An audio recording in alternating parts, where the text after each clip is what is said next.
ದೇವರು ಶಕ್ತಿಯುಳ್ಳ ಕುಂಬಾರನಾಗಿದ್ದಾನೆ. ನಾವು ಮಣ್ಣಾಗಿದ್ದೇವೆ. ಆತನ ಕರುಣೆಯಿಂದ ಮಾತ್ರ ಉಳಿದಿದ್ದೇವೆ. ಇದು ಸತ್ಯ.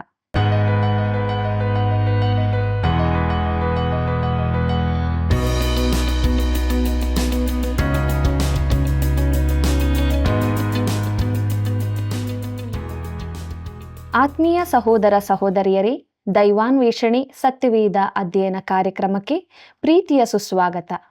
ಯೆರೆಮೀಯನ ಪ್ರವಾದನೆಯ ಗ್ರಂಥದ ಅಧ್ಯಯನದಲ್ಲಿ ದೇವರು ತಿಳಿಸಿದ ಸತ್ಯಗಳಿಗಾಗಿ ಆತನನ್ನು ಕೊಂಡಾಡೋಣ.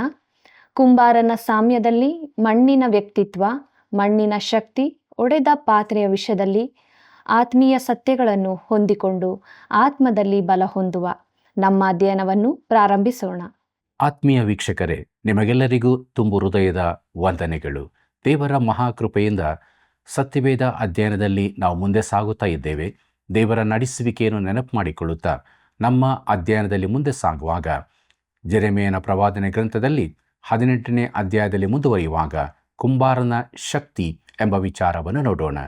ಕರ್ತನಲ್ಲಿ ಪ್ರಿಯರೇ, ಒಬ್ಬ ದೊಡ್ಡ ಕುಂಬಾರನಂತೆ ದೇವರು ಮಣ್ಣಿನಿಂದ ಮನುಷ್ಯನನ್ನು ರೂಪಿಸಿದನು. ಹೀಗಿರಲು ಯೆಹೋವ ದೇವರು ನೆಲದ ಮಣ್ಣಿನಿಂದ ಮನುಷ್ಯನನ್ನು ರೂಪಿಸಿ ಅವನ ಮೂಗಿನಲ್ಲಿ ಜೀವಶ್ವಾಸವನ್ನು ಊದಿದನು. ಆಗ ಮನುಷ್ಯನು ಬದುಕುವ ಪ್ರಾಣಿಯಾದನು ಎಂಬುದಾಗಿ ಆದಿಕಾಂಡ ಪುಸ್ತಕ 2ನೇ ಅಧ್ಯಾಯ 7ನೇ ವಚನದಲ್ಲಿ ನೋಡುತ್ತೇವೆ. ಪ್ರಿಯರೇ, ದೇವರು ಕುಂಬಾರನಾಗಿದ್ದಾನೆ. ನಾವು ಯೆರೆಮೀಯನೊಂದಿಗೆ ಕುಂಬಾರನ ಮನೆಗೆ ಹೋಗಿ ಕುಂಬಾರನು ಕೆಲಸ ಮಾಡುವುದನ್ನು ನೋಡೋಣ. ಕುಂಬಾರನಲ್ಲಿ ಒಂದು ಹಳೆ ಶೈಲಿಯ ಚಕ್ರವಿದೆ. ಅದನ್ನು ತನ್ನ ಕಾಲಿನಿಂದ ತಿರುಗಿಸುತ್ತಾನೆ. ಹೀಗೆ ಕಾಲಿನಿಂದ ತಿರುಗಿಸುತ್ತಾ ಇರುವಂತೆ ಕೈಗಳಲ್ಲಿ ಚುರುಕಾಗಿ ಮಣ್ಣನ್ನು ತನಗೆ ಬೇಕಾದ ವಸ್ತುವನ್ನು ಮಾಡಲು ಯತ್ನಿಸುತ್ತಾನೆ. ಮೊದಲನೆಯ ಸೂತ್ರವನ್ನು ಗಮನಿಸಿರಿ. ದೇವರು ಸಾರ್ವಭೌಮನಾಗಿದ್ದಾನೆ. ಕುಂಬಾರನಿಗೆ ಎದುರಿಲ್ಲ. ಅವನಿಗೆ ಮಣ್ಣಿನ ಮೇಲೆ ಅಧಿಕಾರವಿದೆ ಮತ್ತು ಆ ಅಧಿಕಾರವು ಮಿತಿಯಿಲ್ಲದಾಗಿದೆ. ಯಾವ ಮಣ್ಣು ಕೂಡ ಕುಂಬಾರನನ್ನು ತಡೆಯಲಾಗದು. ಅವನ ಅಧಿಕಾರವನ್ನು ಪ್ರಶ್ನಿಸಲಾಗದು. ಯಾವ ಮಣ್ಣು ಕೂಡ ಕುಂಬಾರನ ಇಷ್ಟವನ್ನು ವಿರೋಧಿಸಲಾರದು. ಅವನ ಯೋಚನೆಯನ್ನು ಬದಲಾಯಿಸಲಾರದು. ಮಣ್ಣು ಅವನಿಗೆ ಎದುತ್ತರ ಕೊಡಲಾಗದು. ಒಂದು ನೀರಿನ ತೊರೆಯ ಬಳಿಯಲ್ಲಿ ಮಣ್ಣಿನಲ್ಲಿ ಆಟವಾಡುತ್ತಿದ್ದ ಚಿಕ್ಕ ಹುಡುಗನ ಹಾಸ್ಯಮಯ ಕತೆ ನೆನಪಿಗೆ ಬರುತ್ತದೆ. ಅವನು ಒಂದು ಮನುಷ್ಯನ ರೂಪವನ್ನು ಮಾಡಬೇಕೆಂದಿದ್ದನು. ಅವನು ಸಾಧಾರಣ ಒಳ್ಳೆಯ ರೂಪಕ್ಕೆ ತಂದನು. ಅಷ್ಟರಲ್ಲಿ ಅವನ ತಾಯಿ ಅವನನ್ನು ಕರೆದಳು. ಅವರು ಪೇಟೆಗೆ ಹೋಗಬೇಕಿರುವುದರಿಂದ ತಾಯಿ ಅವನನ್ನೂ ಬರಬೇಕೆಂದು ಕರೆದಳು.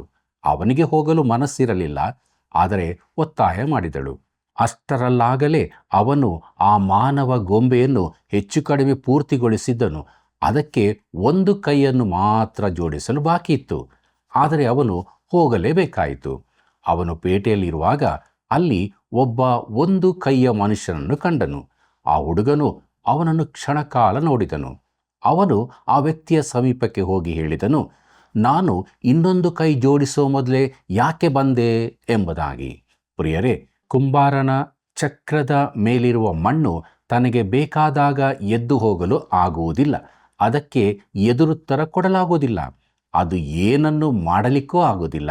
ಅದು ಕುಂಬಾರನ ಕೈಗೆ ತನ್ನನ್ನು ಒಪ್ಪಿಸಿಕೊಡಬೇಕು ಅಷ್ಟೇ. ಪ್ರಿಯರೇ, ಇದರಲ್ಲಿ ಹೊರತು ಬೇರೆಲ್ಲಿಯೂ ನಮಗೆ ದೇವರ ಸಾರ್ವಭೌಮತೆಯ ಚಿತ್ರಣ ದೊರಕಲಾರದು. ಮನುಷ್ಯನು ಕುಂಬಾರನ ಚಕ್ರದ ಮೇಲೆ ಹಾಗೂ ದೇವರು ಕುಂಬಾರನಾಗಿ ಈ ರೀತಿ ಬೇರೆಲ್ಲಿಯೂ ಕಾಣಸಿಗದು. ಪ್ರಿಯರೇ, ಪ್ರಸ್ತುತ ಕಾಲದ ಮಾನವನು ಇದನ್ನು ವಿರೋಧಿಸುತ್ತಾನೆ. ಯಾಕಂದರೆ ಅದು ಮಾನವ ಹಕ್ಕುಗಳಿಗೆ ವಿರುದ್ಧವಾದದ್ದು ಎಂದು. ಈ ದಿನಗಳಲ್ಲಿ ನಾವು ಸ್ವಾತಂತ್ರ್ಯದ ಕುರಿತಾಗಿ ತುಂಬ ಕೇಳುತ್ತೇವೆ ಮತ್ತು ಪ್ರತಿಯೊಬ್ಬರು, ಪ್ರತಿ ಗುಂಪು ತಮ್ಮ ತಮ್ಮ ಸ್ವಾತಂತ್ರ್ಯಗಳ ಕುರಿತು ಕೇಳುತ್ತಾರೆ. ಆದರೆ ನಾವು ದೇವರ ಹಕ್ಕುಗಳ ಕುರಿತು ಮರೆತೇ ಬಿಟ್ಟಿದ್ದೇವೆ. ಒಬ್ಬ ದರೋಡೆಕೋರನು ತನಗೆ ಕ್ಷಮಾಪಣೆ ಬೇಕೆಂದು ಕೇಳಿಕೊಂಡರೂ ನಾವು ಅವನನ್ನು ಬೆಂಬಲಿಸುತ್ತೇವೆ. ಯಾಕಂದರೆ ಅವನ ಹಕ್ಕುಗಳು ರಕ್ಷಿಸಲ್ಪಡಬೇಕಾಗಿದೆ. ಪ್ರಿಯರೇ, ದೇವರ ಅಧಿಕಾರವು ಪ್ರಶ್ನಾತೀತವಾಗಿದೆ. ಆತನ ಚಿತ್ತವು ಬದಲಾಗದ್ದು. ಅದು ಸದಾ ಉಳಿಯುವಂಥದ್ದು. ಪ್ರಿಯರೇ, ತನಗೆ ಬೇಕಾದ ರೀತಿಯಲ್ಲಿ ಈ ವಿಶ್ವವನ್ನು ರೂಪಿಸಿ ನಡೆಸಲು ಆತನಿಗೆ ಎಲ್ಲ ಅಧಿಕಾರವೂ ಇದೆ. ನಾವು ವಾಸಿಸುವ ಈ ಚಿಕ್ಕ ಭೂಮಿಯನ್ನು ತನಗೆ ಬೇಕಾದಂತೆ ಆತನು ರೂಪಿಸಬಹುದು ಮತ್ತು ನಾನು ನೀನು ವ್ಯಕ್ತಿಗಳಾಗಿ ಆತನ ಕೈಯಲ್ಲಿನ ಜೇಡಿ ಮಣ್ಣಿನಂತೆ ಇದ್ದೇವೆ. ಆತನು ತನ್ನ ಚಿತ್ತವನ್ನೇ ನೆರವೇರಿಸುತ್ತಾನೆ. ಯಾರಿಗೂ ಆತನು ಲೆಕ್ಕ ಕೊಡಬೇಕಾಗಿಲ್ಲ. ಆತನನ್ನು ಕೇಳುವ ಯಾವ ಆಡಳಿತದವರೂ ಇಲ್ಲ. ತಾನು ಉತ್ತರಿಸಬೇಕಾದ ಯಾವ ಮತದಾರರೂ ಇಲ್ಲ. ಆತನಿಗೆ ಪರಿಪೂರ್ಣ ಅಧಿಕಾರವಿದೆ ಪ್ರಿಯರೇ. ಆತನು ದೇವರಾಗಿದ್ದಾನೆ. ನಾನು ನೀನು ಜೀವಿಸುವ ಈ ವಿಶ್ವವು ಆತನನ್ನು ಮೆಚ್ಚಿಸಬೇಕಾಗಿದೆ ಮತ್ತು ಈ ಭೂಮಿಯಲ್ಲಿ ಒಂದು ಚಿಕ್ಕ ಧೂಳಿನಂತಿರುವ ನಮ್ಮ ವಿರೋಧತ್ವವು ಕಾಫಿ ಕಪ್ಪಿನಲ್ಲಿರುವ ಅಲೆಯಂತೆ ಅಲಕ್ಷಿಸತಕ್ಕದ್ದಾಗಿದೆ. ಪ್ರಿಯರೇ, ಚಂದ್ರನ ಮೇಲಿನಿಂದ ಚಿತ್ರ ತೆಗೆದಂತೆ ಈ ಅನಂತ ವಿಶ್ವದಲ್ಲಿ ನಮ್ಮ ಭೂಮಿಯು ಒಂದು ಚಿಕ್ಕ ಕಣದಂತಿರುತ್ತದೆ ಮತ್ತು ದೇವರು ತನ್ನ ರಥದ ಮೇಲೆ ವಿಜಯಶಾಲಿಯಾಗಿ ಸಂಚರಿಸುತ್ತಾನೆ. ಕರ್ತನಲ್ಲಿ ಪ್ರೀತಿಯುಳ್ಳ ಸಹೋದರ ಸಹೋದರಿಯರೇ, ದೇವರ ವಾಕ್ಯವು ಆತನ ಕುರಿತಾಗಿ ಕೆಲವು ನಿರ್ದಿಷ್ಟ ಸಂಗತಿಗಳನ್ನು ತಿಳಿಸುತ್ತದೆ. ದೇವರ ಇಷ್ಟವನ್ನು ಎದುರಿಸುವವರು ಇಲ್ಲದಿರುವಲ್ಲಿ ಆತನನ್ನು ತಪ್ಪು ಹಿಡಿಯುವುದು ಹೇಗೆ ಎಂದು ನನ್ನನ್ನು ಕೇಳುವಿ. ಎಲ್ಲೋ ಮನುಷ್ಯನೇ, ಹಾಗನ್ನ ಬೇಡ. ದೇವರಿಗೆ ಎದುರು ಮಾತಾಡುವುದಕ್ಕೆ ನೀನು ಎಷ್ಟರವನು? ರೂಪಿಸಲ್ಪಟ್ಟದ್ದು ರೂಪಿಸಿದವನಿಗೆ ನನ್ನನ್ನು ಹೀಗೇಕೆ ಮಾಡಿದಿ ಎಂದು ಕೇಳುವುದುಂಟೆ? ಉತ್ತಮವಾದ ಬಳಕೆಗೆ ಒಂದು ಪಾತ್ರೆಯನ್ನು, ಹೀನವಾದ ಬಳಕೆಗೆ ಮತ್ತೊಂದು ಪಾತ್ರೆಯನ್ನು ಒಂದೇ ಮುದ್ದೆಯಿಂದ ಮಾಡುವುದಕ್ಕೆ ಕುಂಬಾರನಿಗೆ ಮಣ್ಣಿನ ಮೇಲೆ ಅಧಿಕಾರವಿಲ್ಲವೋ ಎಂಬುದಾಗಿ ರೋಮಾಪುರದವರಿಗೆ ಬರೆದ ಪತ್ರಿಕೆ 9ನೇ ಅಧ್ಯಾಯ 19ನೇ ವಚನದಿಂದ 21ನೇ ವಚನದವರೆಗೆ ಓದುತ್ತೇವೆ. ಕರ್ತನಲ್ಲಿ ಪ್ರಿಯರೇ, ಬೆನೆಗಲ್ ಅವರು ಹೀಗೆ ಬರೆದಿದ್ದಾರೆ. ಹೇಗೆಂದರೆ, ದೇವರು ತಮ್ಮನೆಂದಿಗೂ ಕೈ ಬಿಡಲಾರನು, ಆತನು ಅನ್ಯ ಜನಗಳನ್ನು ಖಂಡಿತವಾಗಿ ಸ್ವೀಕರಿಸಲಾರನು ಎಂದು ಯಹೂದ್ಯರು ನೆನೆಸಿದ್ದರು. ಸತ್ಯವೇದ ಬೋಧಕರಾದ ಡಾಕ್ಟರ್ ಲಾಂಗ್ ಅವರು ಹೇಳಿದ್ದಾರೆ, ಮಾನವನು ತನ್ನ ಅಧಿಕಾರದಿಂದ ನಿಯಂತ್ರಿಸಬಲ್ಲ ದೇವರನ್ನು ಮಾಡಿಕೊಳ್ಳುವಷ್ಟು ಮಾನವನು ಮುಂದುವರಿದಿರುವಾಗ ದೇವರು ತನ್ನ ಸಾರ್ವಭೌಮತ್ವದೊಂದಿಗೆ ಪ್ರಕಟವಾಗುತ್ತಾನೆ. ಆತನೆದುರಿನಲ್ಲಿ ಮಾನವನು ಏನೂ ಅಲ್ಲದವನಾಗಿರುತ್ತಾನೆ. ಕುಂಬಾರನ ಕೈಯಲ್ಲಿನ ಮಣ್ಣಿನಂತೆ ಯಹೂದ್ಯ ಪರಿಸಾಯತನದ ಕುರಿತು ಮಾತನಾಡುವಾಗ ದೇವರು ವಕೀಲನಾಗಿ ಅವನು ಹೀಗೆ ಹೇಳುತ್ತಾನೆ, ದೇವರು ಅದ್ವಿತೀಯನು ಎಂದು. ಕರ್ತನಲ್ಲಿ ಪ್ರಿಯರೇ, ಮುಂದಕ್ಕೆ ಮಣ್ಣಿನ ವ್ಯಕ್ತಿತ್ವ ಎಂಬ ವಿಚಾರವನ್ನು ನೋಡೋಣ. ಈಗ ಸ್ವಲ್ಪ ಹೊತ್ತು ಮಣ್ಣಿನ ಸ್ವಭಾವದ ಕುರಿತಾಗಿ ನೋಡೋಣ. ಯಾರಾದರೂ ಹೇಳಬಹುದು, ನಿಮ್ಮ ಮಾತು ವಿಚಿತ್ರವಾಗಿದೆ, ಮಣ್ಣಿಗೆ ವ್ಯಕ್ತಿತ್ವವಿರುವುದುಂಟೆ ಎಂಬುದಾಗಿ. ಪ್ರಿಯರೇ, ಮಣ್ಣಿಗೆ ಯಾವ ರೂಪವಿಲ್ಲ, ಆಕಾರವಿಲ್ಲ, ಜಡವಾದದ್ದಾಗಿರುತ್ತದೆ. ಕೀರ್ತನೆಗಾರನು ಹೇಳುತ್ತಾನೆ, ನಾವು ಧೂಳಿಯಾಗಿದ್ದೇವೆಂದು ಆತನು ಬಲ್ಲನು ಎಂಬುದಾಗಿ. ಕೀರ್ತನೆ 103:14ನೇ ವಚನದಲ್ಲಿ ಇದನ್ನು ನಾವು ನೋಡುತ್ತೇವೆ. ಕರ್ತನಲ್ಲಿ ಪ್ರಿಯರೇ, ಡಾಕ್ಟರ್ ಜಾರ್ಜ್ ಗಿಲ್ ಅವರು ತರಬೇತಿಯಲ್ಲಿ ಹೇಳುತ್ತಿದ್ದರು, ನಾವು ಧೂಳಿಯಾಗಿದ್ದೇವೆಂಬುದನ್ನು ದೇವರು ತಿಳಿದಿದ್ದಾನೆ ಎಂದು. ಆದರೆ ಮನುಷ್ಯನು ಅದನ್ನೇ ಕೆಲವೊಮ್ಮೆ ಮರೆತು ಬಿಡುತ್ತಾನೆ. ಆದ್ದರಿಂದ ಕಷ್ಟಕ್ಕೊಳಗಾಗುತ್ತಾನೆ ಮತ್ತು ಮಣ್ಣಿಗೆ ಅಂಟಿಕೊಂಡಾಗ ಅದು ಮುದ್ದೆಯಾಗುತ್ತದೆ. ಪ್ರಿಯರೇ, ನಾವಿದನ್ನು ಕೆಲವೊಮ್ಮೆ ಮರೆಯುತ್ತೇವೆ ಅಲ್ಲವೇ? ಆದರೆ ನಾವು ಮಣ್ಣೇ ಎಂದು ದೇವರಿಗೆ ನೆನಪಿದೆ. ಕುಂಬಾರನ ಮನೆಯಲ್ಲಿನ ಚಕ್ರದ ಮೇಲಿರುವ ಮಣ್ಣನ್ನು ನಾನು ನೋಡುತ್ತೇನೆ. ಆ ಮಣ್ಣಿಗೆ ಯಾವ ಆಶೆಯೂ ಇರುವುದಿಲ್ಲ, ಸಾಮರ್ಥ್ಯವೂ ಇರುವುದಿಲ್ಲ. ಅದೊಂದು ನಿರೀಕ್ಷೆ ಇಲ್ಲದ್ದು, ಸಹಾಯಹೀನವಾದದ್ದು ಆಗಿರುತ್ತದೆ. ಪ್ರೀತಿಯುಳ್ಳ ಸಹೋದರ ಸಹೋದರಿಯರೇ, ದೇವರ ವಾಕ್ಯವು ಇದನ್ನು ದೃಢಪಡಿಸುತ್ತದೆ. ಎಫೆಸದವರಿಗೆ ಬರೆದ ಪತ್ರಿಕೆ 2ನೇ ಅಧ್ಯಾಯ 1ನೇ ವಚನದಲ್ಲಿ ಪೌಲನ ಮಾತನ್ನು ಕೇಳಿರಿ. ಅವನು ಅದನ್ನು ಎಫೆಸದವರಿಗೆ ಬರೆದಿದ್ದರೂ ಅದು ನನಗೂ ನಿನಗೂ ಅನ್ವಯಿಸುವಂಥದ್ದಾಗಿದೆ. ಅದೇನೆಂದರೆ, ಅಪರಾಧಗಳ ಮತ್ತು ಪಾಪಗಳ ದಿಸೆಯಿಂದ ಸತ್ತವರಾಗಿದ್ದ ನಿಮ್ಮನ್ನು ಎಂಬುದಾಗಿ. ಪ್ರಿಯರೇ, ಇದು ಮಾನವನ ಸ್ಥಿತಿಯಾಗಿದೆ. ಮುಂದಕ್ಕೆ ಇದನ್ನು ವಿವರಿಸುತ್ತಾ ಹೇಳುತ್ತಾನೆ, ಯಾವ ನಿರೀಕ್ಷೆ ಇಲ್ಲದವರೂ ಆಗಿದ್ದೀರಿ ಎಂಬುದಾಗಿ. ಎಫೆಸದವರಿಗೆ ಬರೆದ ಪತ್ರಿಕೆ 2ನೇ ಅಧ್ಯಾಯ 12ನೇ ವಚನದಲ್ಲಿ ಅದನ್ನು ನಾವು ನೋಡುತ್ತೇವೆ. ಕರ್ತನಲ್ಲಿ ಪ್ರಿಯರೇ, ಕುಂಬಾರನ ಚಕ್ರದ ಮೇಲಿರುವ ಮಣ್ಣು ಕೂಡ ಇದೇ ರೀತಿ ಇದೆ. ಬಳಿಕ ಪೌಲನು ರೋಮಾಪುರದವರಿಗೆ ಹೇಳಿದ್ದಾನೆ, ನಾವು ಆಸಕ್ತರಾಗಿದ್ದಾಗಲೇ ಕ್ರಿಸ್ತನು ನೇಮಿತ ಕಾಲದಲ್ಲಿ ಭಕ್ತಿಹೀನರಿಗೋಸ್ಕರ ಪ್ರಾಣ ಕೊಟ್ಟನು ಎಂಬುದಾಗಿ. ರೋಮಾಪುರದವರಿಗೆ ಬರೆದ ಪತ್ರಿಕೆ 5ನೇ ಅಧ್ಯಾಯ 6ನೇ ವಚನದಲ್ಲಿ ಇದನ್ನು ನಾವು ನೋಡುತ್ತೇವೆ. ಕರ್ತನಲ್ಲಿ ಪ್ರಿಯರೇ, ನಮ್ಮ ದೇವರು ಸಾರ್ವಭೌಮನೆಂದು, ನಾವು ಕೇವಲ ಮಣ್ಣು ಎಂದು ನಾವು ತಿಳಿದುಕೊಳ್ಳಬೇಕಾಗಿದೆ. ನಾವು ಅಪರಾಧ ಪಾಪಗಳಲ್ಲಿ ಸತ್ತು ಹೋದವರಾಗಿದ್ದೆವು, ಬಲವಿಲ್ಲದವರಾಗಿದ್ದೆವು. ಪ್ರಿಯರೇ, ದೇವರು ಶಕ್ತಿಯುಳ್ಳ ಕುಂಬಾರನಾಗಿದ್ದಾನೆ. ಆದದರಿಂದ ದೇವರ ದಯವು ಮನುಷ್ಯರಿಗೆ ಇಚ್ಛಿಸುವುದರಿಂದಾಗಲಿ ಪ್ರಯತ್ನಿಸುವುದರಿಂದಾಗಲಿ ದೊರೆಯದೆ ದೇವರು ಕರುಣಿಸುವುದರಿಂದಲೇ ದೊರೆಯುತ್ತದೆ ಎಂಬುದಾಗಿ ರೋಮಾಪುರದವರಿಗೆ ಬರೆದ ಪತ್ರಿಕೆ 9ನೇ ಅಧ್ಯಾಯ 16ನೇ ವಚನದಲ್ಲಿ ಓದುತ್ತೇವೆ. ಪ್ರೀತಿಯುಳ್ಳ ಸಹೋದರ ಸಹೋದರಿಯರೇ, ದೇವರು ಸರ್ವಕ್ಕೂ ನಿಯಂತ್ರಕನಾಗಿದ್ದಾನೆ. ನಮಗ್ಯಾರಿಗೂ ದೇವರ ಮೇಲಿನ ಹಕ್ಕು ಇರುವುದಿಲ್ಲ. ಯಾವನ ಮೇಲೆ ನನ್ನ ಕರುಣೆಯುಂಟೋ ಅವನನ್ನು ಕರುಣಿಸುವೆನು, ಯಾವನ ಮೇಲೆ ನನ್ನ ಕನಿಕರವದೆಯೋ ಅವನಿಗೆ ಕನಿಕರ ತೋರಿಸುವೆನು ಎಂದು ದೇವರು ಮೋಶೆಗೆ ಹೇಳಿರುತ್ತಾನಷ್ಟೇ. ಇದನ್ನು ನಾವು ರೋಮಾಪುರದವರಿಗೆ ಬರೆದ ಪತ್ರಿಕೆ 9ನೇ ಅಧ್ಯಾಯ 15ನೇ ವಚನದಲ್ಲಿ ಓದುತ್ತೇವೆ. ಪ್ರೀತಿಯುಳ್ಳ ಸಹೋದರ ಸಹೋದರಿಯರೇ, ಮೋಶೆ ದೇವರ ಸಂಗಡ ವಿಜ್ಞಾಪನೆ ಮಾಡಿದಾಗ ದೇವರು ಅವನಿಗೆ ಹೇಳಿದನು, ಮೋಶೆ, ನಾನು ನಿನ್ನ ಪ್ರಾರ್ಥನೆ ಕೇಳುತ್ತೇನೆ, ಆದರೆ ಅದು ಮೋಶೆ ಎಂಬುದಕ್ಕಾಗಿ ಅಲ್ಲ, ಆದರೆ ನಾನು ಕರುಣಾಶಾಲಿಯಾಗಿರುವುದರಿಂದ ಎಂಬುದಾಗಿ. ಪ್ರಿಯರೇ, ದೇವರು ಅವನ ಪ್ರಾರ್ಥನೆಯನ್ನು ಕೇಳಿದ ಉದ್ದೇಶ ಇದೇ ಆಗಿತ್ತು. ಮುಂದಕ್ಕೆ ನಾವು ಮಣ್ಣಿನ ಶಕ್ತಿ ಎಂಬ ವಿಚಾರವನ್ನು ನೋಡೋಣ. ಕರ್ತನಲ್ಲಿ ಪ್ರಿಯರೇ, ಈಗ ಮಣ್ಣಿನ ಶಕ್ತಿಯ ಕುರಿತಾಗಿ ನೋಡೋಣ. ಕುಂಬಾರನ ಚಕ್ರದ ಮೇಲಿನ ಮಣ್ಣು ಬ್ರೌನಿಂಗರ ಪ್ಲಾಸ್ಟಿಕ್ ಪರಿಸ್ಥಿತಿಯ ಕುಣಿತದಂತಿದೆ. ಆ ಚಕ್ರವು ಪರಿಸ್ಥಿತಿಯ ಚಕ್ರವಾಗಿದೆ. ದೊಡ್ಡ ದೊಡ್ಡ ಜೀವನ ನಿರ್ಧಾರಗಳು ಸಭೆಯ ಗುಡಾರದಲ್ಲಿ ಮಾಡಲ್ಪಡುತ್ತವೆಂದು ನಾನು ನೆನೆಸುವುದಿಲ್ಲ. ಅದು ನಮ್ಮ ದೈನಂದಿನ ಕೆಲಸಗಳ ನಡುವೆ ಮಾಡಲ್ಪಡುತ್ತವೆ. ಆಫೀಸ್ನಲ್ಲಿ, ಶಾಲೆಯಲ್ಲಿ, ಕೆಲಸ ಸ್ಥಳದಲ್ಲಿ ಕುಂಬಾರನು ಮಣ್ಣಿನೊಂದಿಗೆ ಈ ಸ್ಥಳಗಳಲ್ಲಿ ಕೆಲಸ ಮಾಡುತ್ತಾನೆ. ಪ್ರಿಯಮಿತ್ರನೇ, ನಿನ್ನ ಜೀವಿತದಲ್ಲಿಯೂ ಆತನು ಇಂತಹ ಸ್ಥಳಗಳಲ್ಲಿಯೇ ಕಾರ್ಯ ಮಾಡುತ್ತಾನೆ. ನೀನು ಜೀವಿಸುವ ಈ ಜಗತ್ತು ಯಾವ ಉದ್ದೇಶವೂ ಇಲ್ಲದಾಗಿ ಕಾಣಿಸುತ್ತದೆ. ಕರ್ತನಲ್ಲಿ ಪ್ರಿಯರೇ, ಸಾವಿರಾರು ಜನರು ಜೀವಿತದಲ್ಲಿ ಯಾವ ಉದ್ದೇಶವನ್ನೂ ಕಾಣದೆ ಗಲಿಬಿಲಿಗೊಳಗಾಗಿರುತ್ತಾರೆ. ಒಬ್ಬರು ಇದನ್ನು ಪದ್ಯ ರೂಪವಾಗಿ ಹೀಗೆ ಹೇಳಿದ್ದಾರೆ. ಹೇಗೆಂದರೆ, ಭ್ರಮೆಯ ದಿನಗಳಲ್ಲಿ, ಪೂರ್ತಿ ಗಲಿಬಿಲಿಯಲ್ಲಿ, ನಮ್ಮ ಭ್ರಾಂತಿಗಳಲ್ಲಿ ನಮ್ಮ ತೀರ್ಮಾನ ತೆಗೆದುಕೊಳ್ಳುತ್ತಿದ್ದೇವೆ ಎಂಬುದಾಗಿ. ಪ್ರೀತಿಯುಳ್ಳ ದೇವಜನರೇ, ಕುಂಬಾರನು ತನ್ನ ಹಿಂದಿರುವ ಅರೆಗಳಲ್ಲಿ ಜೋಡಿಸಿಟ್ಟಿರುವ ಕಲಾಕೃತಿಗಳನ್ನು ಗಮನಿಸಿರಿ. ಮಣ್ಣನ್ನು ಅಲಕ್ಷ್ಯವಾಗಿ ಕಾಣಬೇಡಿರಿ. ನಾನು ಅದರ ಕುರಿತು ಹಾಗೆ ಹೇಳಿದ್ದು ಸರಿಯಲ್ಲ. ಅದಕ್ಕೆ ಅದ್ಭುತವಾದ ಸಾಮರ್ಥ್ಯವೂ ಕೂಡಿಕೊಳ್ಳುವ ಗುಣವೂ ಇರುತ್ತದೆ. ಕುಂಬಾರನಿಗೆ ಇದೇ ಬೇಕಾದದ್ದು. ಅವನಿಗೆ ಬೇಕಾದದ್ದು ಮಣ್ಣು, ಕಬ್ಬಿಣವಲ್ಲ, ಎಣ್ಣೆಯಲ್ಲ, ಕಲ್ಲು ಬಂಡೆಯಲ್ಲ, ಮಣ್ಣು ಮಾತ್ರ.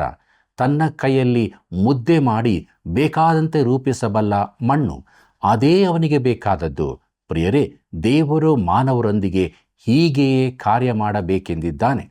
ಆದರೆ ಒಬ್ಬನು ಹೀಗೆ ಹೇಳಬಹುದು, ಹೋಲಿಕೆ ಇಲ್ಲಿಗೆ ಕೊನೆಗೊಳ್ಳುತ್ತದೆ. ದೇವರಿಗೂ ಮಾನವನಿಗೂ ನಡುವಣ ದೂರವು ಕುಂಬಾರನಿಗೂ ಮಣ್ಣಿಗೂ ಇರುವ ದೂರಕ್ಕಿಂತ ಎಷ್ಟೋ ಹೆಚ್ಚು ಎಂದು. ನಾನದನ್ನು ಒಪ್ಪುವುದಿಲ್ಲ. ಕುಂಬಾರ ಮತ್ತು ಮಣ್ಣುಗಳೊಳಗೆ ಇರುವ ಅಂತರಕ್ಕಿಂತಲೂ ಸಮೀಪವಾಗಿ ದೇವರು ಮಾನವನ ಸಮೀಪವಾಗಿದ್ದಾನೆ. ಕುಂಬಾರನ ಚಕ್ರದ ಮೇಲಿನ ಮಣ್ಣಿಗೆ ಸ್ವಂತ ಚಿತ್ತವಿರುವುದಿಲ್ಲ ಪ್ರೇರೆ, ಆದರೆ ನಮಗೆ ಇದೆ. ಮಣ್ಣು ಕುಂಬಾರನೊಂದಿಗೆ ಸಹಕರಿಸಲಾರದು, ಆದರೆ ನಾನು ಮಾಡಬಹುದು. ಆದಿಕಾಂಡದ ಮಾನವನ ಸೃಷ್ಟಿಯ ಕುರಿತಾಗಿ ನಾನು ಉದ್ದೇಶಪೂರ್ವಕವಾಗಿಯೇ ತಿಳಿಸಿದ್ದೆ. ದೇವರು ಮಾನವನನ್ನು ತನ್ನ ಹೋಲಿಕೆಗೆ ಸರಿಯಾಗಿ ಉಂಟು ಮಾಡಿದನು. ಅವನು ಭೌತಿಕವಾಗಿ ನೆಲದ ಮಣ್ಣನ್ನು ತೆಗೆದುಕೊಂಡು ಮನುಷ್ಯನನ್ನು ಮಾಡಿದನು. ಬಳಿಕ ಮಾನವನಿಗೆ ಉಸಿರಾಟದ ಜಾಗದಲ್ಲಿ ಜೀವದ ಆತ್ಮವನ್ನು ಊದಿದನು. ಆಗ ಮನುಷ್ಯನು ಬದುಕುವ ಪ್ರಾಣಿಯಾದನು. ಈಗ ಮಾನವನಿಗೆ ಸ್ವಂತ ಚಿತ್ತವಿದೆ. ಅವನು ಅದನ್ನು ಉಪಯೋಗಿಸಬಹುದು. ಮಣ್ಣಿಗೆ ಚಿತ್ತವಿಲ್ಲ. ನೀನು ಕುಂಬಾರನೊಡನೆ ಸಹಕರಿಸಬಹುದು. ಕರ್ತನಲ್ಲಿ ಪ್ರೀತಿಯುಳ್ಳ ಸಹೋದರ ಸಹೋದರಿಯರೇ, ಮಣ್ಣಾದ ನಾನು ಕುಂಬಾರನೊಡನೆ ಒಂದು ಪ್ರಶ್ನೆ ಕೇಳಲಿಚ್ಛಿಸುತ್ತೇನೆ. ನನ್ನನ್ನು ಕುಂಬಾರನ ಚಕ್ರದ ಮೇಲಿಡುವ ನಿನ್ನ ಉದ್ದೇಶವೇನು? ನೀನೇಕೆ ನನ್ನನ್ನು ಮುದ್ದೆ ಮಾಡುತ್ತೀ? ನನ್ನ ಮೇಲೆ ಯಾಕೆ ಕೆಲಸ ಮಾಡುತ್ತೀ? ಇದೆಲ್ಲವನ್ನು ಯಾಕಾಗಿ ಮಾಡುತ್ತೀ? ನಾನು ಅಗೌರವವಾಗಿ ಮಾತನಾಡುತ್ತಿಲ್ಲ ಪ್ರೇರೆ. ಯಾಕೆ ಇದೆಲ್ಲವನ್ನು ಮಾಡುತ್ತೀ? ಪ್ರೀತಿಯುಳ್ಳ ಸಹೋದರ ಸಹೋದರಿಯರೇ, ನಾನು ತಿರುಗಿ ಕುಂಬಾರನ ಮನೆಗೆ ಹೋಗಬೇಕು. ನನ್ನನ್ನು ಜಾಗೃತಿಯಾಗಿ ಹಿಂಬಾಲಿಸಿರಿ. ನನಗೆ ಉದ್ದೇಶ ಗೊತ್ತಾಗುವುದಿಲ್ಲ, ಆದರೆ ಅದಕ್ಕಿಂತ ನನ್ನ ಜೀವಿತಕ್ಕೆ ಹೆಚ್ಚು ಪ್ರಮುಖವಾದದನ್ನು ಕಂಡುಕೊಳ್ಳುತ್ತೇನೆ. ಅಲ್ಲಿ ನಾನು ಕುಂಬಾರನನ್ನು ಗಮನಿಸುತ್ತೇನೆ. ಅವನು ಗಂಭೀರವಾಗಿದ್ದಾನೆ. ಅವನು ಕೆಲಸದಲ್ಲೇ ಮಗ್ನನಾಗಿದ್ದಾನೆ. ಮಣ್ಣಿನೊಂದಿಗೆ ಆಟವಾಡುವುದಿಲ್ಲ. ಅದು ಅವನ ಕೆಲಸವಾಗಿದೆ. ತನ್ನ ಸಮಯ, ಸಾಮರ್ಥ್ಯ, ತಲಾಂತುಗಳನ್ನು ಉಪಯೋಗಿಸಿ ಮಣ್ಣಿನೊಂದಿಗೆ ಕೆಲಸ ಮಾಡುತ್ತಾನೆ. ಪ್ರಿಯರೇ, 3-4 ವಚನಗಳನ್ನು ಮತ್ತೊಮ್ಮೆ ನೋಡಿರಿ. ಆಗ ನಾನು ಕುಂಬಾರನ ಮನೆಗೆ ಇಳಿದು ಹೋದೆನು. ಇಗೋ, ಅವನು ಚಕ್ರದ ತನ್ನ ಕೆಲಸವನ್ನು ನಡೆಸುತ್ತಿದ್ದನು.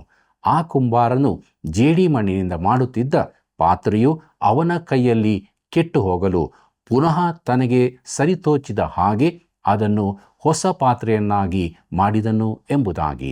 ಪ್ರೀತಿಯುಳ್ಳ ಸಹೋದರ ಸಹೋದರಿಯರೇ, ಇದೊಂದು ಆಟವಲ್ಲ. ಅದು ಕುಂಬಾರನ ಹವ್ಯಾಸವಲ್ಲ, ಅವನ ಉದ್ಯೋಗವಾಗಿದೆ. ಅದನ್ನು ತನ್ನ ಮನರಂಜನೆಗಾಗಿ ಮಾಡುತ್ತಿಲ್ಲ. ತಾನೇನು ಮಾಡುತ್ತೇನೆಂದು ತಿಳಿದೇ ಮಾಡುತ್ತಿದ್ದಾನೆ. ಇದರ ಅರ್ಥ, ದೇವರು ಕೂಡ ನನ್ನೊಂದಿಗೆ ಆಟವಾಡುತ್ತಿಲ್ಲ, ಇಲ್ಲವೇ ನಮ್ಮೊಂದಿಗೆ ಪ್ರಯೋಗ ಮಾಡುತ್ತಿಲ್ಲ. ಆತನು ಉದ್ದೇಶಪೂರ್ವಕವಾಗಿಯೇ ಮಾಡುತ್ತಿದ್ದಾನೆ. ಇದು ನನ್ನನ್ನು ಆಧರಿಸುತ್ತದೆ. ನಾವು ನೋಡುವ ಎರಡನೇ ಮುಖ್ಯ ಸೂತ್ರ ಇಲ್ಲಿದೆ. ಕುಂಬಾರನಿಗೆ ಒಂದು ಉದ್ದೇಶವಿದೆ ಎಂಬುದೇ. ಪ್ರೀತಿಯುಳ್ಳ ದೇವಜನರೇ, ದೂರದಿಂದ ನೋಡುತ್ತಾ ನಾನು ಯೆರೆಮೀಯನೊಡನೆ ಕೇಳುತ್ತೇನೆ, ಅವನೇನನ್ನು ಮಾಡಲಿದ್ದಾನೆ? ಯೆರೆಮೀಯನು ಹೇಳುತ್ತಾನೆ, ಗೊತ್ತಿಲ್ಲ, ನೋಡುವ. ಪ್ರೇಕ್ಷಕರಿಗೆ ಅವನೇನು ಮಾಡುತ್ತಾನೆಂದು ಗೊತ್ತಿರುವುದಿಲ್ಲ. ಆದರೆ ಕುಂಬಾರನಿಗೆ ಚೆನ್ನಾಗಿ ಗೊತ್ತಿದೆ. ಅವನಿಗೆ ಒಂದು ಯೋಜನೆ ಇದೆ. ತಾನೇನು ಮಾಡುತ್ತೇನೆಂದು ಅವನು ತಿಳಿದಿದ್ದಾನೆ. ಮಣ್ಣಿಗೆ ಅದು ಗೊತ್ತಿರುವುದಿಲ್ಲ. ಆದರೆ ಮಿತ್ರರೇ, ಮುಂದೊಂದು ದಿನ ನಮಗೆ ತಿಳಿಯುತ್ತದೆ. ಆತನು ನಮ್ಮನ್ನು ಚಕ್ರದ ಮೇಲೆ ಹಾಕಿದಾಗ ನನ್ನಿಂದ ಏನನ್ನಾದರೂ ಮಾಡಬೇಕೆಂದಿದ್ದಾನೆ. ಆತನಿಗೆ ಒಂದು ಉದ್ದೇಶವಿದೆ. ಕೀರ್ತನೆಗಾರನು ಹೀಗೆ ಹೇಳುತ್ತಾನೆ, ಎಚ್ಚೆತ್ತಾಗ ನಿನ್ನ ಸ್ವರೂಪ ದರ್ಶನದಿಂದ ತೃಪ್ತನಾಗಿರುವೆನು ಎಂಬುದಾಗಿ. ಕೀರ್ತನೆ 17-15ನೇ ವಚನದಲ್ಲಿ ಇದನ್ನು ನಾವು ನೋಡುತ್ತೇವೆ. ಕರ್ತನಲ್ಲಿ ಪ್ರಿಯರೇ, ನಾನು ಒಂದು ದಿನ ಆತನಂತೆ ಆಗುವೆನು. ಮುಂದೆ ನಾವು ಏನಾಗುವೆವೋ ಅದು ಇನ್ನೂ ಪ್ರತ್ಯಕ್ಷವಾಗಲಿಲ್ಲ. ಕ್ರಿಸ್ತನು ಪ್ರತ್ಯಕ್ಷನಾದರೆ ನಾವು ಆತನ ಹಾಗಿರುವೆವೆಂದು ಬಲ್ಲೆವೋ ಎಂಬುದಾಗಿ ಯೋಹಾನ ಬರೆದ 1ನೇ ಪತ್ರಿಕೆ 3ನೇ ಅಧ್ಯಾಯ 2ನೇ ವಚನದಲ್ಲಿ ಓದುತ್ತೇವೆ. ಪೌಲನು ಎಫೆಸದವರಿಗೆ ಬರೆದದ್ದನ್ನು ನೋಡಿರಿ. ಅಪರಾಧಗಳ ಮತ್ತು ಪಾಪಗಳ ದೆಸೆಯಿಂದ ಸತ್ತವರಾಗಿದ್ದ ನಿಮ್ಮನ್ನು ಸಹ ಬದುಕಿಸಿದನು. ಎಫೆಸದವರಿಗೆ ಬರೆದ ಪತ್ರಿಕೆ 2ನೇ ಅಧ್ಯಾಯ 1ನೇ ವಚನದಲ್ಲಿ ಇದನ್ನು ನಾವು ನೋಡುತ್ತೇವೆ. ಇಷ್ಟೇ ಆಗಿರುವುದಾದರೆ ನಾನು ಮುಗಿಸಬಹುದಿತ್ತು. ಆದರೆ ಇನ್ನೂ ಇದೆ. ಅದೇನೆಂದರೆ, ತನ್ನ ಅಪಾರವಾದ ಕೃಪಾತಿಶಯವನ್ನು ಮುಂದಣ ಯುಗಗಳಲ್ಲಿ ತೋರಿಸಬೇಕೆಂದು ಕ್ರಿಸ್ತ ಯೇಸುವಿನಲ್ಲಿರುವ ನಮ್ಮನ್ನು ಆತನೊಂದಿಗೆ ಎಬ್ಬಿಸಿ ಪರಲೋಕದಲ್ಲಿ ಆತನೊಂದಿಗೆ ಕೂಡ್ರಿಸಿದ್ದಾನೆ ಎಂಬುದಾಗಿ ಎಫೆಸದವರಿಗೆ ಬರೆದ ಪತ್ರಿಕೆ 2ನೇ ಅಧ್ಯಾಯ 7ನೇ ವಚನದಲ್ಲಿ ನೋಡುತ್ತೇವೆ. ಕರ್ತನಲ್ಲಿ ಪ್ರಿಯರೇ, ಮುಂದಣ ಯುಗದಲ್ಲಿ ನಾವು ಪ್ರದರ್ಶಿಸಲ್ಪಡುತ್ತೇವೆ. ಜೀವವಿಲ್ಲದ ಮಣ್ಣಿನಿಂದ ಕುಂಬಾರನು ಏನನ್ನು ಮಾಡಬಲ್ಲನೆಂಬುದನ್ನು ನಾವು ತೋರಿಸಿಕೊಡಲಿದ್ದೇವೆ. ಮಹಿಮೆ ಆತನಿಗೆ ಸಲ್ಲುತ್ತದೆ. ಯಜಮಾನನ ಕೈಯಲ್ಲಿ ಬಳಕೆಯಾಗುವ ಪಾತ್ರೆಯಾಗಿರುವಂಥದ್ದು ಎಂಥ ಭಾಗ್ಯಕರ ಅನುಭವವಾಗಿದೆ ನೋಡ್ರಿ. ಮುಂದಕ್ಕೆ ನಾವು ಕುಂಬಾರನ ವ್ಯಕ್ತಿತ್ವ ಎಂಬ ವಿಚಾರವನ್ನು ನೋಡೋಣ. ಪ್ರಿಯರೇ, ಅಂತಿಮವಾಗಿ ಕುಂಬಾರನ ವ್ಯಕ್ತಿತ್ವದ ಕುರಿತಾಗಿ ಯೋಚಿಸೋಣ. ಇದು ಎಲ್ಲಕ್ಕಿಂತ ಪ್ರಾಮುಖ್ಯವೂ ಅದ್ಭುತವೂ ಆದದ್ದಾಗಿದೆ. ಇದಕ್ಕಾಗಿ ನಾವು ಕುಂಬಾರನ ಮನೆಯನ್ನು ಕೊನೆಯ ಬಾರಿಗೆ ನೋಡೋಣ. ಪ್ರಿಯರೇ, ಈಗ ನಾವು ಕುಂಬಾರನ ಕಡೆಗೆ ಗಮನವಿಟ್ಟು ನೋಡೋಣ. ಅವನು ಕೆಲಸ ಮಾಡುತ್ತಿರುವಾಗ ಅವನ ಮುಖವನ್ನು ನೋಡಿರಿ.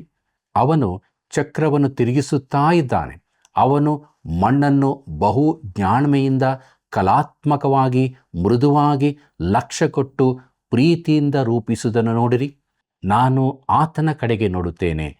ಆತನ ಕಾಲುಗಳಲ್ಲಿ ಮೊಳೆಗಳಿಂದಾದ ಗಾಯವಿದೆ, ಕೈಗಳಲ್ಲಿಯೂ ಮೊಳೆಗಳ ಗುರುತಿದೆ.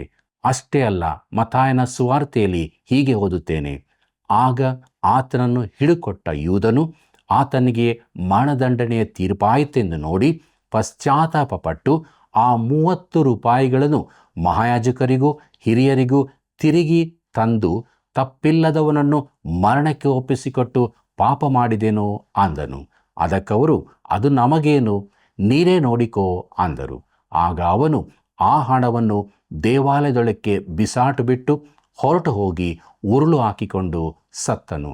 ಮಹಾಯಾಜಕರು ಆ ಹಣವನ್ನು ತೆಗೆದುಕೊಂಡು, ಅದು ಜೀವಹತ್ಯಕ್ಕೆ ಕೊಟ್ಟ ಕ್ರಯವಾದದ್ದರಿಂದ ಅದನ್ನು ಕಾಣಿಕೆ ಪೆಟ್ಟಿಗೆಯಲ್ಲಿ ಹಾಕಬಾರದು ಎಂದರು. ಬಳಿಕ ಆಲೋಚನೆ ಮಾಡಿ ಪರದೇಶಿಗಳನ್ನು ಹೂ ನೀಡುವುದಕ್ಕೋಸ್ಕರ ಅದರಿಂದ ಕುಂಬಾರನ ಹೊಲವೆಂಬ ಭೂಮಿಯನ್ನು ಕೊಂಡುಕೊಂಡರು. ಈ ಕಾರಣದಿಂದ ಇಂದಿನವರೆಗೂ ಆ ಹೊಲಕ್ಕೆ ಜೀವಹತ್ಯದ ಹೊಲವೆಂಬ ಹೆಸರು ಅದೇ. ಹೀಗೆ ಪ್ರವಾದಿಯಾದ ಯೆರೆಮೀಯನು ಹೇಳಿದ ಮಾತು ನೆರವೇರಿತು. ಅದೇನೆಂದರೆ, ಅವರು ಆ 30 ರೂಪಾಯಿ ತೆಗೆದುಕೊಂಡು ಕರ್ತನು ನನಗೆ ಅಪ್ಪಣೆ ಮಾಡಿದಂತೆ ಅದನ್ನು ಕುಂಬಾರನ ಹೊಲಕ್ಕೆ ಕೊಟ್ಟರು. ಇದೇ ಅವರು ಕ್ರಯ ಕಟ್ಟಿದವನ ಬೆಲೆ, ಇದೇ ಇಸ್ರಾಯೇಲ್ಯರಲ್ಲಿ ಕೆಲವರು ಕ್ರಯ ಕಟ್ಟಿದವನ ಬೆಲೆ ಎಂಬುದು. ಇದನ್ನು ನಾವು ಮತ್ತಾಯನ ಬರೆದ ಸುವಾರ್ತೆ 27ನೇ ಅಧ್ಯಾಯ 3ನೇ ವಚನದಿಂದ 10ನೇ ವಚನದವರೆಗೆ ಓದುತ್ತೇವೆ. ಪ್ರಿಯರೇ, 2 ವಚನಗಳು ನನ್ನನ್ನು ಅಚ್ಚರಿಗೊಳಿಸುತ್ತವೆ. ಬಳಿಕ ಆಲೋಚನೆ ಮಾಡಿ ಪರದೇಶಿಗಳನ್ನು ಹೂ ನೀಡುವುದಕ್ಕೋಸ್ಕರ ಅದರಿಂದ ಕುಂಬಾರನ ಹೊಲವೆಂಬ ಭೂಮಿಯನ್ನು ಕೊಂಡುಕೊಂಡರು. ಅದನ್ನು ಜೀವಹತ್ಯದ ಹೊಲವೆಂದು ಕರೆದಾಗ ನಾವು ಏನು ಮಾಡುತ್ತೇವೆಂಬುದು ಅವರಿಗೆ ತಿಳಿದಿರಲಿಕ್ಕಿಲ್ಲ. ಆದರೆ ನಿಮಗೆ ಅದು ಅರ್ಥವಾಯಿತೆಂದು ನೆನೆಸುತ್ತೇನೆ. ಈ ಕುಂಬಾರನು ಬೇರೆಲ್ಲ ಕುಂಬಾರರಿಗಿಂತ ವಿಶೇಷವಾದವನು. ಆತನು ಆ ಹೊಲಕ್ಕೆ ಹೋಗಿ ಅಲ್ಲಿದ್ದ ಮುರಿದ ಮಣ್ಣುಗಳನ್ನು ಕೂಡಿಸಿ ಪುನಃ ಅದನ್ನು ತನ್ನ ಚಕ್ರದ ಮೇಲಿರಿಸಿ ಇನ್ನೊಂದು ಪಾತ್ರೆಯನ್ನಾಗಿ ಮಾಡುವುದಕ್ಕಾಗಿ ತನ್ನ ರಕ್ತವನ್ನೇ ಸುರಿಸಿದ್ದಾನೆ. ಪ್ರೀತಿಯುಳ್ಳ ದೇವಜನರೇ, ಮುಂದಕ್ಕೆ ಒಡೆದ ಪಾತ್ರೆಯ ಸಂಕೇತ ಎಂಬ ವಿಚಾರವನ್ನು ನೋಡೋಣ. ಯೆರೆಮೀಯನು ಕುಂಬಾರನ ಮಣ್ಣಿನ ಕೆಲಸದ ಸ್ಥಳಕ್ಕೆ ಹೋಗಬೇಕೆಂದು ಹೋಗುವಾಗ ಸಾಕ್ಷಿಗಾಗಿ ಜನರ ನಾಯಕರನ್ನು ಕರಕೊಂಡು ಹೋಗಬೇಕೆಂದು ದೇವರು ಹೇಳುತ್ತಾನೆ. ಯೆರೆಮೀಯನ ಪ್ರವಾದನೆ ಗ್ರಂಥ 19ನೇ ಅಧ್ಯಾಯ 2ನೇ ವಚನವನ್ನು ಗಮನಿಸಿರಿ. ಬೋಕಿಯ ಬಾಗಿಲಿನ ಸಮೀಪದಲ್ಲಿರುವ ಬೆನ್ ಹಿನ್ನೋಮ್ ತಗ್ಗಿಗೆ ಹೋಗಿ ನಾನು ನಿನಗೆ ತಿಳಿಸುವ ಮಾತುಗಳನ್ನು ಸಾರು ಎಂಬುದಾಗಿ. ಕರ್ತನಲ್ಲಿ ಪ್ರಿಯರೇ, ಬೆನ್ ಹಿನ್ನೋಮ್ ತಗ್ಗು ಎಂಬುದಾಗಿ ನೋಡುವಾಗ ಆ ಸಮಯದಲ್ಲಿ ಅಲ್ಲಿ ಮೊಲೋಕನ ಭಯಾನಕವಾದ ಪೂಜೆ ನಡೆಯುತ್ತಿದ್ದು ದೇವರು ಅವರಿಗಾಗಿ ಅದನ್ನು ಸ್ಪಷ್ಟವಾಗಿ ತಿಳಿಸುತ್ತಾನೆ. ಮುಂದಕ್ಕೆ ಯೆರೆಮೀಯನ ಪ್ರವಾದನೆ ಗ್ರಂಥ 19ನೇ ಅಧ್ಯಾಯ 4 ಮತ್ತು 5ನೇ ವಚನಗಳನ್ನು ಗಮನಿಸಿರಿ. ಈ ಜನರು ನನ್ನನ್ನು ತೊರೆದು ತಮಗಾಗಲಿ ತಮ್ಮ ಪಿತೃಗಳಿಗಾಗಲಿ ಯಹೂದದ ಅರಸರಿಗಾಗಲಿ ತಿಳಿಯದ ಅನ್ಯ ದೇವತೆಗಳಿಗೆ ಧೂಪ ಹಾಕುತ್ತಾ ಈ ಸ್ಥಳವನ್ನು ಅನ್ಯಸ್ಥಾನವಾಗಿ ಮಾಡಿ ಅದನ್ನು ನಿರ್ದೋಷಿಗಳ ರಕ್ತದಿಂದ ತುಂಬಿಸಿ ತಮ್ಮ ಮಕ್ಕಳನ್ನು ಬಾಳ್ ದೇವತೆಗೆ ಆಹುತಿ ಕೊಡುವುದಕ್ಕೆ ಬಾಳನ ಪೂಜಾ ಸ್ಥಳಗಳನ್ನು ಏರ್ಪಡಿಸಿಕೊಂಡಿದ್ದಾರಲ್ಲ. ನಾನು ಇಂಥ ಆಚಾರವನ್ನು ವಿಧಿಸಲಿಲ್ಲ, ಅದರ ಮಾತನ್ನೇ ಆಡಲಿಲ್ಲ, ಅದು ನನ್ನ ಮನಸ್ಸಿನಲ್ಲಿ ಹುಟ್ಟಲೂ ಇಲ್ಲ ಎಂಬುದಾಗಿ. ಪ್ರೀತಿಯುಳ್ಳ ದೇವಜನರೇ, ಈ ಎಲ್ಲ ಕಾರಣಗಳಿಗಾಗಿ ಬೆನ್ ಹಿನ್ನೋಮ್ ತಗ್ಗಿಗೆ ಇನ್ನು ಮುಂದೆ ಕೊಲೆಯ ತಗ್ಗು ಎಂದು ಹೆಸರಾಗುವುದು ಎಂದು ದೇವರು ಹೇಳುತ್ತಾನೆ. ಅವರು ತಮ್ಮ ಮಕ್ಕಳನ್ನು ಬಾಳನಿಗೂ ಮೊಲೋಕನಿಗೂ ಅರ್ಪಣೆ ಮಾಡಿದಂತೆ ಅವರನ್ನು ಕೊಲ್ಲುವುದಕ್ಕೆ ಅವರ ವೈರಿಗಳಿಗೆ ದೇವರು ಅವಕಾಶ ಕೊಡುತ್ತಾನೆ. ವಚನ 6ರಿಂದ 9ರವರೆಗೆ ನೋಡಿರಿ. ಪ್ರಿಯರೇ, ಯೆರೂಸಲೇಮಿನವರ ಮೇಲೆ ಈ ಭಯಂಕರವಾದ ದಂಡನೆಯನ್ನು ತಿಳಿಸಿದ ಬಳಿಕ ಯೆರೆಮೀಯನು ಸಾಕ್ಷಿಗಳೆದುರು ಕೂಜವನ್ನು ಒಡೆಯಬೇಕೆಂದು ದೇವರು ಹೇಳಿದನು. ಯೆರೆಮೀಯನ ಪ್ರವಾದನೆ ಗ್ರಂಥ 19ನೇ ಅಧ್ಯಾಯ 11ನೇ ವಚನವನ್ನು ಗಮನಿಸಿರಿ.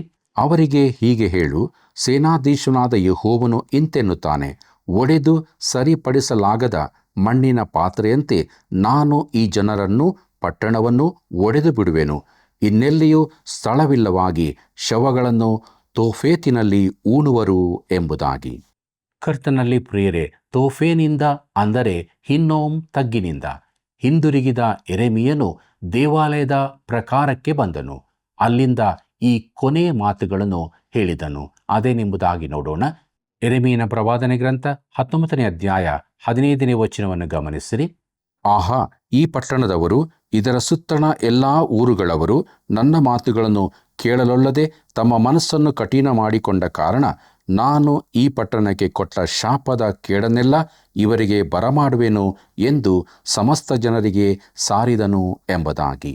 ಪ್ರೀತಿಯುಳ್ಳ ಸಹೋದರ ಸಹೋದರಿಯರೇ, ಆತನು ಅವರನ್ನು ಎಚ್ಚರಿಸಿದನು, ಕೇಳಿಕೊಂಡನು, ಬಿನ್ನಹ ಮಾಡಿದನು. ಅವರ ಹೃದಯಗಳು ಬದಲಾಗಲಿಲ್ಲ. ಕುಂಬಾರನಿಗೆ ಮಣ್ಣು ಒಳಗಾಗದೆ ಜಾರುತ್ತಲೇ ಇತ್ತು. ವೈರಿಯು ಬೇಗದಲ್ಲೇ ಬಂದು ದೇಶವನ್ನು ಮುರಿದು ಹಾಕುವನು.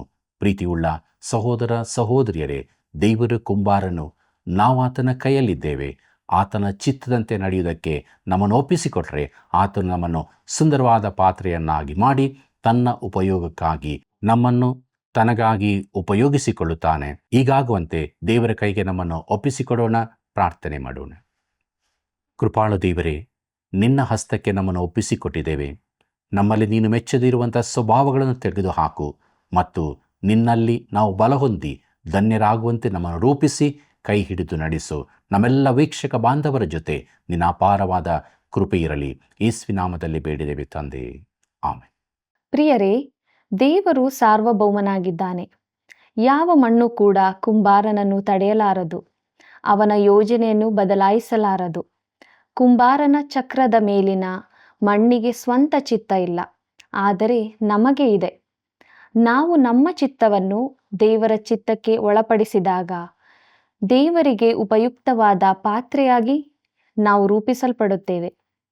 ಆಗ ನಮ್ಮ ಜೀವಿತದಲ್ಲಿ ಆತನು ಮಹಿಮೆ ಹೊಂದುತ್ತಾನೆ. ಪ್ರಿಯ ವೀಕ್ಷಕರೇ, ದೇವರ ವಾಕ್ಯಗಳು ಎಷ್ಟೊಂದು ಅರ್ಥಗರ್ಭಿತವಾಗಿದೆಯಲ್ಲವೇ? ನಿಮ್ಮ ಜೀವಿತದಲ್ಲಿ ದೇವರ ನಡೆಸುವಿಕೆಯನ್ನು, ದೇವರು ಕೊಟ್ಟ ಆಶೀರ್ವಾದಗಳನ್ನು ಕರೆ ಮಾಡಿ ನಮಗೆ ತಿಳಿಸಿರಿ. ಮುಂದಿನ ಕಾರ್ಯಕ್ರಮದಲ್ಲಿ ಮತ್ತೆ ಭೇಟಿಯಾಗೋಣ. ವಂದನೆಗಳು.